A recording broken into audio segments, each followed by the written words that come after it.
Well, howdy there, Internet people. It's Bo again. And today we are going to be talking with Alexandra Hunt. And we're going to go over her path, her roads that led her to where she is and where she is wanting to go, which is the house. So, Alexandra, tell us a little bit about yourself. Hi there.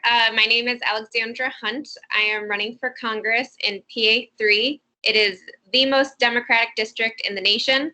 It's located in Philadelphia, and I'm running against an incumbent who does not support Medicare for All or the Green New Deal.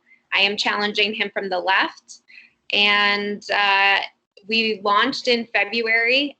Essentially, prior to that, I was working in cancer therapy doing research and have a public health background, and our government did not show up for us enough during this pandemic to see us through and to lead us into a viable future. So that was when I decided to run. Okay. All right. And so before you were in healthcare, what did you do? So before I was in healthcare, I've been on quite a journey as a student. I started in college at University of Richmond, and during that time, I was working two jobs. I worked as a stripper and I worked as a server to pay my bills. Then straight from there, I went to into a master's program located in Philly at Drexel, and I got my master's of science in interdisciplinary health sciences. I went into the workforce and just found that I wasn't quite getting the footing that I wanted, even having a master's degree. So I pursued a master's of public health while working full time, and I just graduated with that in August 2020, and am now working full time and running a campaign. Congratulations. Sounds wonderful. So obviously somebody's going to say something about that because I mean, you were a server. You did something that wasn't illegal and you didn't hurt anybody. Oh, Yeah. and you did that other thing too that is also exactly the same. Okay. So I now that we've covered that, let's talk about your platform and what you want to do. I saw something in here about harm reduction. Mm-hmm. Yeah. So a big part of my platform is about criminal justice reform, and ending the war on drugs is a major issue that we are so far behind. It's contributed to mass incarceration and just people living in cages because of the war on drugs. And drug use, if you take a step back, it's really not a place for government, and it's not criminal activity. It's not breaking the law, or it shouldn't be. So harm reduction is decriminalizing drug use the same way that I have a platform to decriminalize sex work. They really go hand in hand, and it's just a platform supporting and uplifting bodily autonomy. So harm reduction part of that platform is to push us towards a safer supply program, which is something that they're running in Canada. And it uses our pharmaceutical industry to create safe drugs so that people can use them safely and not overdose. So at the end of the day, this part of your platform sounds a whole lot like no victim, no crime kind of thing. Yeah.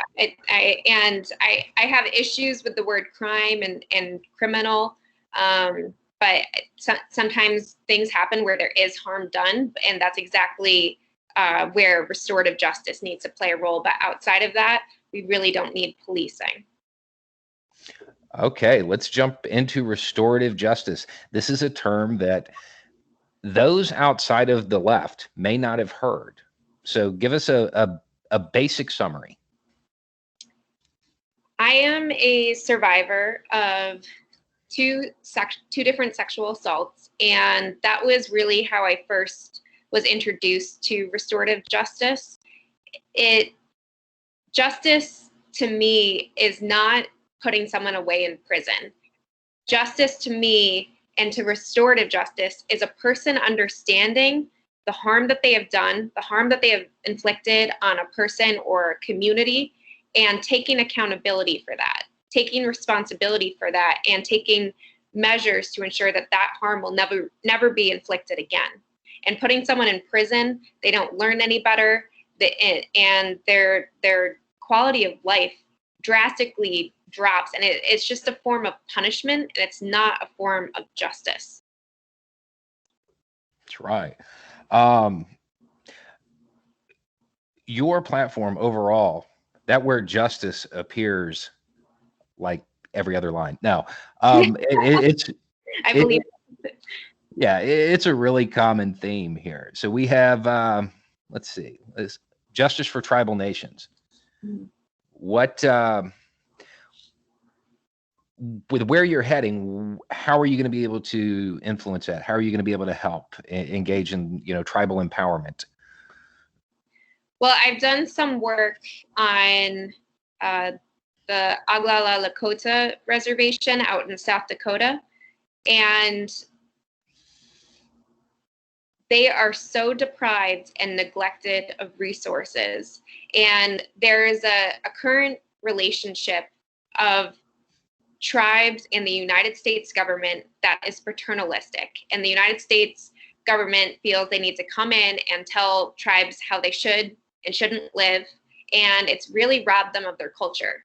And so in order to provide justice for them, they should have the means to live and the means to thrive, and then empower them to restore their culture and live life as best they can. Right. Okay. You also have a lot of stuff about housing and tenants' rights, and ending gentrification and segregation is on the platform, which I'd love to hear your take on that and have it explained as how, it's gone legally, but that doesn't really necessarily mean that it's gone. Right. And that really comes from how certain neighborhoods in Philadelphia, and this is true in many different cities, that you can walk through the city neighborhood by neighborhood, street by street, and see different environments. And that comes from the investment into certain neighborhoods and the divestment from, or just lack of investment completely to other neighborhoods. And the divide there is traditionally, historically, along race lines. And so we need to address that and make sure that we are investing in all our neighborhoods and without pushing people out of them. Every person should be housed and be able to stay in their family home without threat of violence or new construction and development, raising taxes and pushing them out. So that's a big issue here in Philadelphia. Gentrification is huge, and really nobody's talking about it. All right. So this is very much a housing for all platform. One of the other things that I heard or I saw was something about just cause for evictions, but it didn't say what those just causes would be. So I'm curious as to what they are. I haven't developed that as much. I was working with a rep from the National Homes Guarantee. I haven't developed that stance as much. Okay. And then under economic justice, so we've got the traditional left-leaning platform here. You've got strong union rights, wealth tax, pay equity. So how does the wealth tax function in your mind? Like when it goes into effect, what's it going to do? It's going to tax the wealthy. The way that our taxes are set up, the more you make, the bigger a tax break you get. And so it's pulling more money from people who need it more to survive and have a dignified everyday life. And it's pulling less money from people who have extra and surplus of wealth And so it's going to be targeting those people with that surplus, because they really don't need to be 100,000 billionaire. Right. Okay. In the environmental justice thing, obviously there's support for the Green New Deal. And then there's conserving our land, protecting endangered species. And then there's environmental justice for Philly and ending food insecurity. So what is that?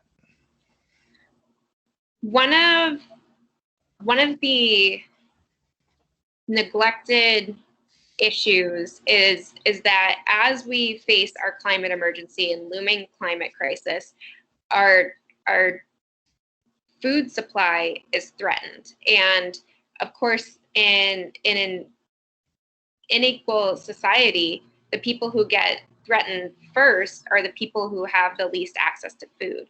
And so we need to end food deserts. We also need to address the climate crisis and head towards green infrastructure, green jobs, and starting to restore our environment. It might be too late at this point, but that doesn't mean that we should stop fighting for it and trying to slow it down. So there needs to be an acknowledgement that our food supply, our food chain, is being threatened by the climate crisis, and that in Philly, the people who are first to be without food, it's a big issue here in Philly. We have big food insecurity, are the people who have the least access to it, whether it's by transportation or affordability. Okay. All right. That makes sense. So when you're in the House, you are representing your area. You are representing a I don't want to say a small district, because it's not, but geographically, it's a small area. Right. How do you plan on actually representing the will of the people from Philly? How are you going to know what they want? How are you going to stay in contact?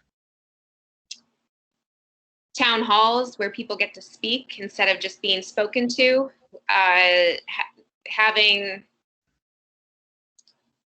easy accessibility, calling hours to just hear from the district, and providing that dialogue, going to events, being present, hearing what the struggles are. The same way that I am out and about in community today, and even before I was a candidate, I would continue to do that through representing and serving PA3.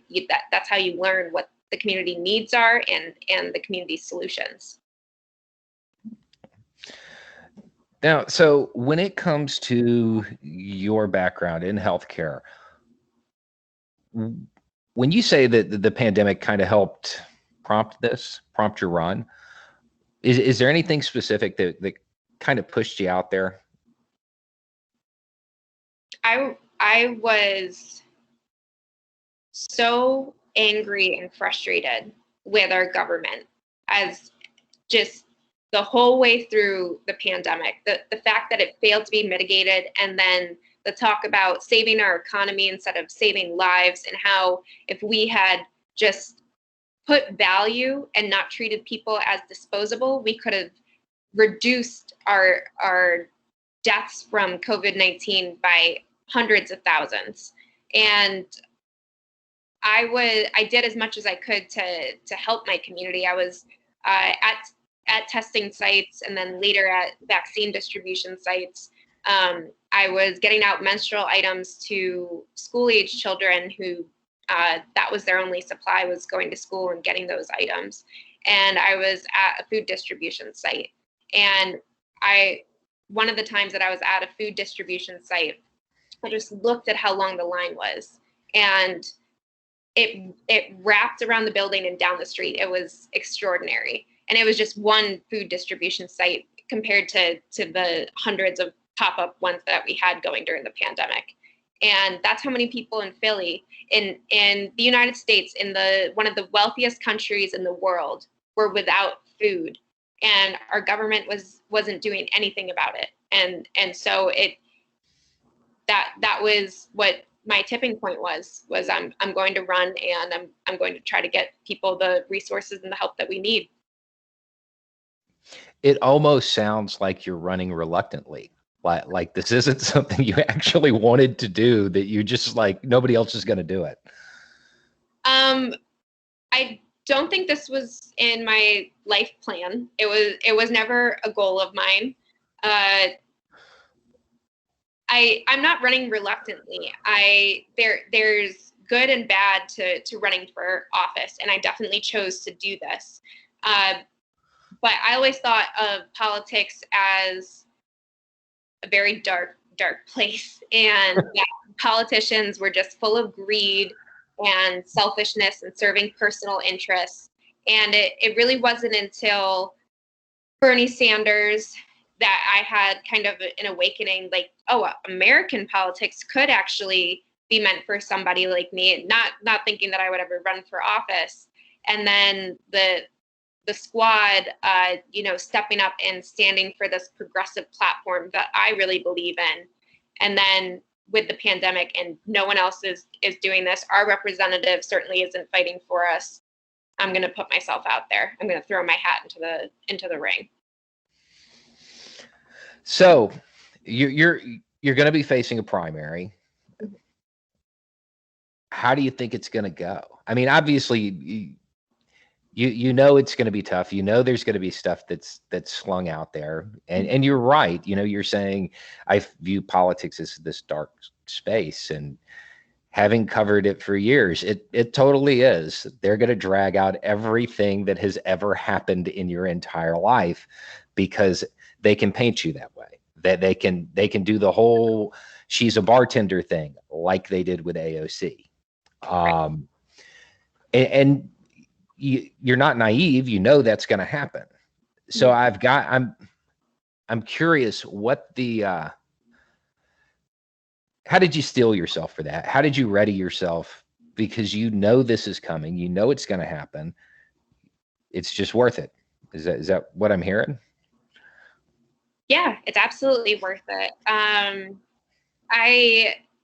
had to sit down and go through my life and pick apart all the different pieces of me, things that I, used to be ashamed of, or things that I didn't necessarily want everyone to know, and just outed myself.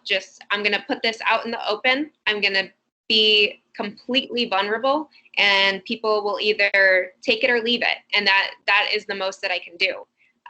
And so I've been hoping that I can kind of soften anything that they're going to use against me, because it's already out there and people are like, oh yeah, we heard that from her. But that doesn't mean that the machine in Philly doesn't play dirty. And I know that they do. When I first launched, I had a reporter approach me and say, Dwight Evans knows where all the bodies are buried. How do you plan on navigating that? And it's like, yeah, I know I'm up against a deeply entrenched person in establishment politics, but we have to try, because we're not, if we don't try, if we don't speak up, if we don't do anything, we are also complacent with the status quo and nothing will change. Right. Yeah. I mean, it's just, I'm picturing the campaign, and I'm just, I know it's coming, and that's, and the reality of it is, from where I'm sitting, this is not something that matters. This is not something that matters. This isn't a scandal. This is something that a whole lot of people do.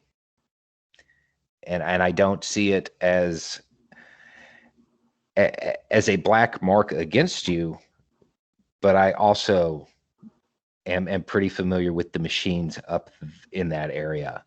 So I think you're right. I think getting it out early and just owning it, I think that's the right move. I found out about it on TikTok. that's how I found out. I think that's a smart move. But back to your platform, you have a section on women's rights, and it has reproductive rights in there, Mhm. and supports every person's religious freedom and right to choose, which is why she's a proponent of reproductive justice and advocates for inclusive reproductive legislation.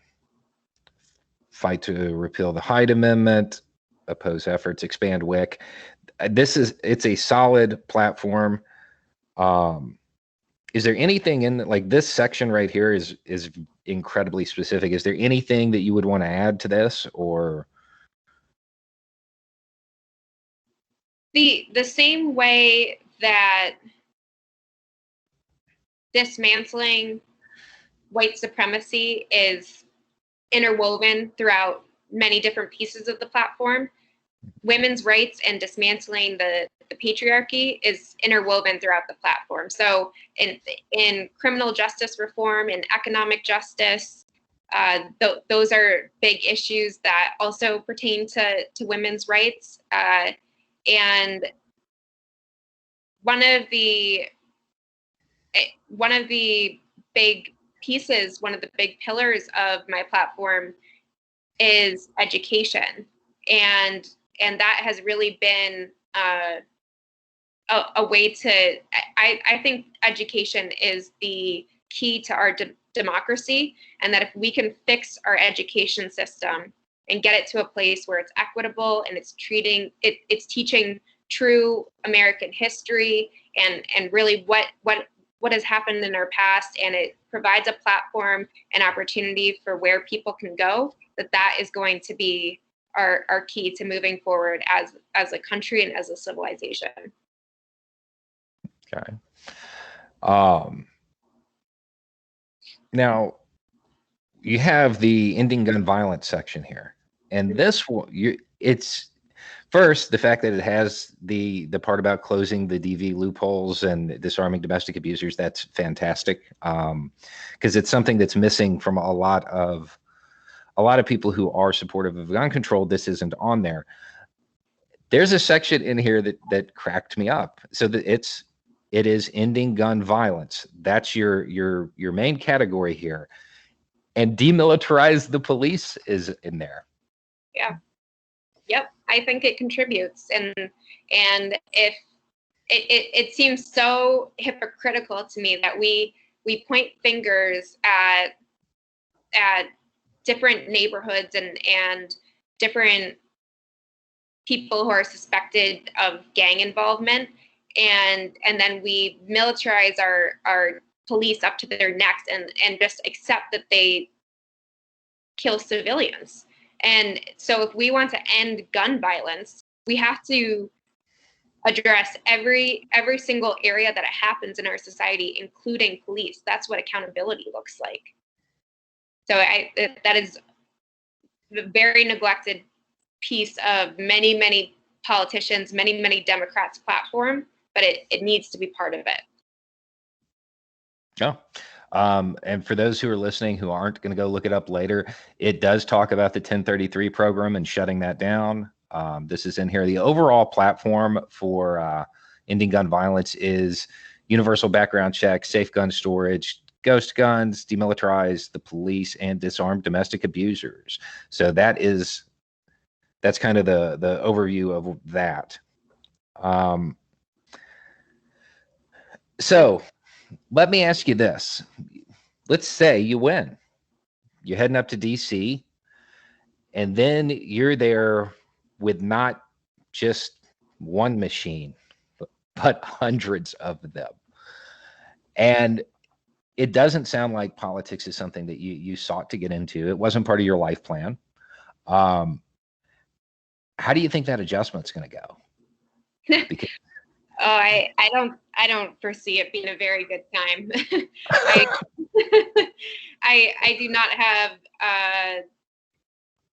one of the things that my father said to me when I told him that I was going to run for office. He was like, he supports it, but he said, Alexandra, you're not political, and I'm really not. I say exactly what's on my mind, and I tell it how it is. And so I'm not going to be playing those games in DC. And I don't think that the people who have been there for years are going to like that very much. But when I make it to Washington and make it to Congress, I have a job to do. And that is to get the platform that I ran on passed, because that's why people voted me in. And then we would have done our job.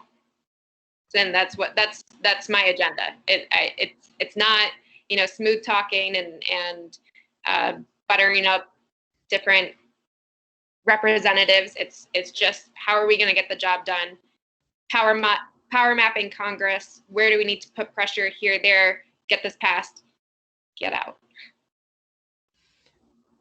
You actually put way more thought into that than I expected to hear in that answer.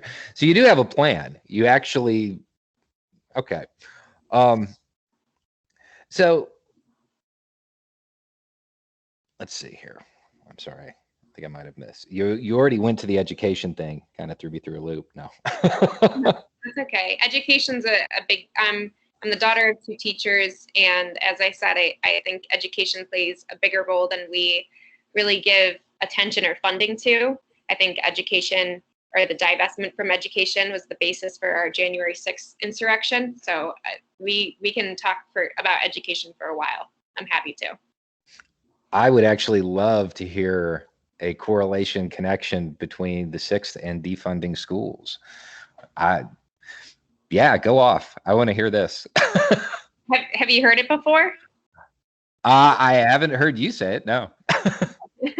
Yeah, well, January 6th was essentially, we saw the polarization that has happened and how the Republican Party has been fed this propaganda of what I don't know if you watched. I mean, the media had people who were breaking into different chambers and whatnot in the Capitol building. But if you watch the people marching there and the things that they were saying, they really thought that they were about to do something very heroic and they were defending our country. And that is because they have been fed these essentially lies about what our country is, what our country has done, and where we came from. When as I said, my parents are both teachers, and my father is my American history teacher, and he provided a very well-rounded picture of American history that I didn't realize I should be grateful for until I ended up at school at University of Richmond, which is in Richmond, Virginia. And I heard people referring to the Civil War as the War of Northern Aggression. And so it's things like that contributes to our polarization and the discrimination and bigotry that can lead up to something like the January 6th insurrection. Yeah, people can exploit the ignorance on different topics and push them different directions. Yeah. Mm-hmm. So how are you going to fund this task of taking down the machine there? For the campaign? Mm-hmm. Well, we are running a fully grassroots campaign, which makes it very, very hard. But the purpose of it is to demonstrate to voters we cannot be bought. We will not sell out to corporate donors. We're not going to sell out to a corporation. And it's still very, very hard. You have to go person to person, dollar by dollar, and just raise as much money. And the money that comes earlier allows you to kind of play out your field game. And so it's hard. I can't express that enough. It is so hard to run a fully grassroots campaign, but the ethics and morality behind it is why I'm doing it. Right. I mean, it would definitely be easier to stick your hand out to some corporate donors. Mm-hmm. But at the same time, politics is a dark place, and they'll want something in return. So out of your platform here, there's one of the things I've noticed about most people who enter politics is that aside from their platform, they have something they're really passionate about. And maybe they've included it, but they didn't express it fully. What is it out of all of these topics? What are you most passionate about? What are you going to fight for? Oh, out of all, I thought we were saying something that's not on the platform that we are most passionate about. Okay, what are we going to fight for? Ending mass incarceration and fighting for freedom in a time of mass incarceration, education, and making sure it is opportunistic and equitable for all people in the country. We're going to fight for housing and universal health care, and we're going to fight for racial justice. So now I want to hear what's not on the platform that you're really passionate about, because it looked like you had an answer for that. Soccer. Soccer? Yeah, I thought we were going to talk about soccer for a second. I got excited. I anyone who knows me and talks about running for office and just building a grassroots movement, I'm constantly comparing things to the soccer field, and I think that soccer could change the world, or football. I know it's not very popular in America, but it's been something that has connected me to an international group, and it's a big love of mine. All right. So is there anything you feel like we missed, or anything you definitely want to cover? We'll have the links to your site so people can review the platform, and I'm sure your donation links are on there too. But is there anything that you specifically want to say to people who are watching, who are listening, who may live in your district? When I first launched this campaign, it was small. A few people knew about it, but we were determined to do it and to run as hard as we could. And a couple of people, after we had launched, approached me and said, what is your big game plan? And really, my big game plan was just to have as much courage as I could, and just be okay with being the only person in a room for a bit, and see if this vision clicked with people, this platform clicked with people. And it's been clicking. And as we grow our movement, and the volunteer support and the monetary support, and just the general outpouring of support, it is so humbling, and I'm so grateful for people like you who help us build our platform, and just anyone who is contributing any way that they can. It's really deeply appreciated. All right. Okay. So unless there's anything else, we're going to wrap it up. And so this is Alexandra Hunt running for PA3, right? Yep. PA3 in 2022. Yeah. All right. So it's just a thought. Y'all have a good day. Thank you.